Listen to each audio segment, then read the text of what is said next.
The Lion and the Mouse, adapted and performed by Caitlin Savage, Susan Teller, and Paul Knudsen. A very long time ago, before you or even I were born, there lived a little mouse. With 4 tiny, perfect paws, a sharp nose, 2 excellent ears, and a set of fine whiskers, she was everything a mouse should be. She spent her mornings racing through fields, spying through knotholes, and sipping sweet dew from morning flowers. She was wild and free, fleet of foot, as curious and brave as ever a mouse was. One morning, full of the promise of a new day, our mouse found herself running through the plains, grasses rustling and waving in the golden sunlight.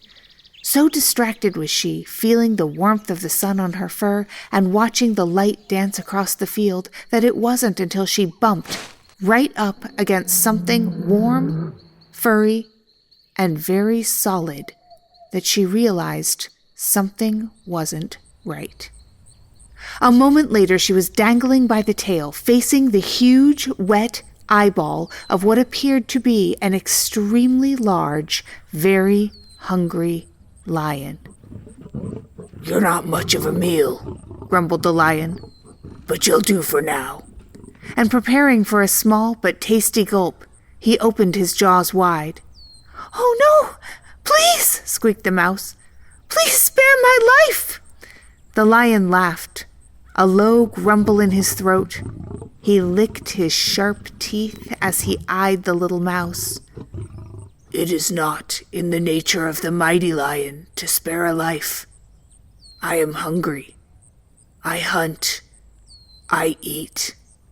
This is what the lion does. Why should I spare the life of a snack?"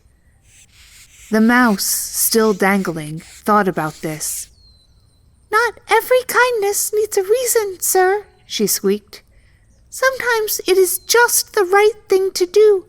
And when you choose to perform a kind act, you open a door for it to come back to you." The lion gazed, bemused, at the mouse. He thought about her words. Perhaps it was the warmth of the sun on his back, or the sweet, shushing sound of the tall grass. He was moved. "I will let you go, little mouse, this time. I cannot promise the same result should I see you again." And with a small nod, the lion released the lucky little mouse, who raced away, squeaking her thanks and relief over her shoulder as she ran.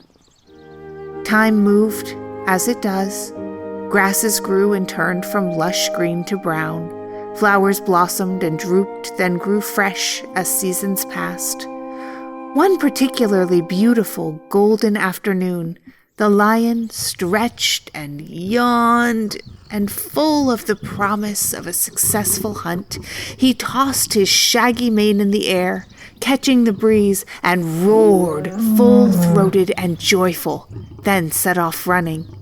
So distracted was he, feeling the warmth of the sun on his fur and watching the light dance across the field, that it wasn't until he found himself dangling upside down, caught in a poacher's net, that he realized he was in danger. Nets do not usually yield good outcomes for those they ensnare. He roared and snarled, gnashing his teeth as he struggled against the ropes that confined him. It was no use. He looked at the sky, and he sorrowed. All was lost. He closed his eyes, and that's when he heard the voice. A quiet thing. A squeak. "I remember you, sir, and just as you spared my life, I will help you." The little mouse ran up the coarse bark of the tree and set to work chewing through the thick ropes that held the lion. She made quick work of it, and before he knew it, he landed on the ground in an undignified heap, a bit bruised, but free. The lion looked at the mouse. He remembered her words. When you choose to perform a kind act, you open a door for it to come back to you. He dipped his huge furry head to her, and nodding his thanks, he sprang off across the plains. The mouse, having just had the unique experience of saving the life of a predator, scurried off the other way. Still a lion, still a mouse, but changed in the way that understanding something really true changes you. Not every kindness needs a reason, but for each act you perform, you open a door for that kindness to return to you.